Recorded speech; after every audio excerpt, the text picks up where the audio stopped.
তাওবার নামাজ পড়ার নিয়ম কি? এই রমজানুল মুবারক মাস হচ্ছে গুনাহ মাফের মাস। আমরা অনেকেই অনেক গুনাহ করে ফেলেছি। এজন্য গুনাহের জন্য তাওবার নামাজ, 2 রাকাত নামাজ পড়বেন। কিভাবে পড়বেন, কোন নিয়মে পড়বেন, কোন সূরা দিয়ে পড়বেন, কিভাবে নিয়ত করবেন সেটা আমি বলে দিচ্ছি। কারণ আমরা অনেক গুনাহ করে ফেলি। আর নবীজি সাল্লাল্লাহু আলাইহি ওয়াসাল্লাম জানিয়ে দিয়েছেন যে রমজান পেল আর নিজের গুনাহ খাতাগুলো ক্ষমা করাতে পারলো না, তার মতো হতভাগা আর কপাল পোড়া কেউ নাই। এজন্য অবশ্যই আপনি এই শেষ দশকে আপনি বেশি বেশি করে প্রতিদিন রাতে আপনি অবশ্যই এই তাওবার নামাজটা একবার হলেও পড়বেন। তাহলে আল্লাহ পাক রব্বুল আলামিন আপনার জীবনের সকল গুনাহ খাতাগুলো ক্ষমা করে দিবেন। গফির লাহু মা তাকাদ্দামা মিন যামবি ওয়াল previous sins will be forgive. বান্দার সব গুনাহ আল্লাহ তাআলা ক্ষমা করে দিবেন। কিভাবে পড়বেন? প্রথমে সুন্দর করে আপনি ওযু করবেন। আপনি ভালো করে সুন্দর করে ওযু করবেন।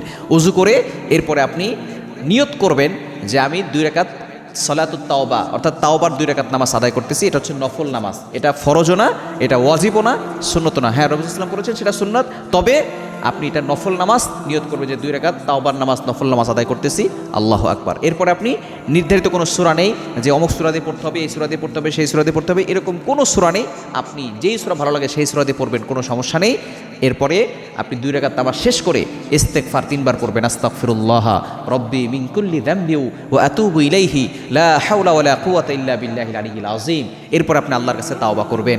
আপনি আল্লাহকে বলবেন, আল্লাহ জীবনে যত গুনাহ করেছি আর কোনোদিন গুনাহ করব না। আল্লাহকে কমিটমেন্ট দিবেন। তাওবার জন্য কারো কাছে যেতে হয় না, কোনো হুজুরের কাছে যেতে হয় না, আল্লাহর মাধ্যম লাগে না। আল্লাহকে পেতে হলে নিজেই নিজেই ইবাদত করে আল্লাহকে পাওয়া যায়।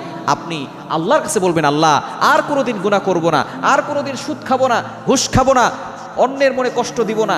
আপনি যাকে কষ্ট দিয়েছেন অবশ্যই তার কাছে তো ক্ষমা চাইবেনই। আপনি আল্লাহর কাছে ক্ষমা চেয়ে নেবেন, আল্লাহ আমি সকল গুনাহ থেকে মাফ চাচ্ছি, আর কোনো দিন গুনাহ করব না। এভাবে যদি আপনি মন থেকে দোয়া করতে পারেন, আল্লাহ তাআলা আপনার সাথে সাথে এই তাওবার নামাজ কবুল করে আপনার সকল গুনাহ খাতাগুলো ক্ষমা করে দিবেন।